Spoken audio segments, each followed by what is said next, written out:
72 soat. Kubokdan hech narsagacha. 6 marta Premyer Ligani yutgan murabbiy bugun stadion tunneliga yolg'iz kirib ketdi. Hech qanday qo'l ko'tarib qo'yish ham yo'q, nutq ham yo'q, hech narsa. Arsenal 22 yil o'tib birinchi marta chempion bo'ldi. 19 yoshli Krupi ismli futbolchi bu mavsumda 13 ta gol urgan va bu Premyer Liga rekordi sanaladi. 39-daqiqada to'pni darvozabondan aylantirib o'tkazdi. Holland qo'shib berilgan daqiqalarda hisobni tenglashtirdi, lekin bu Manchester Cityga kamlik qildi. 3 ta o'yinchi almashtirish va hammasi bir vaqtda.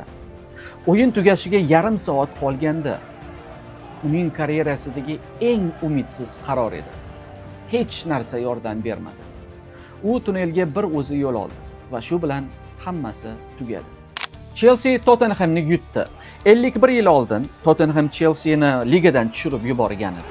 Bu safar Chelsea javob qaytardi. Ya'ni deyarli. Tottenham va West Ham oradagi farq 2 ochko va bittadan o'yin qoldi. Ba'zi davrlar kubok bilan tugaydi. Ba'zilari esa Bournemouth'dagi natija bilan. Shanba Angliya kubogi, seshanba tunnel. 72 soat ichida. Kuzatib boring.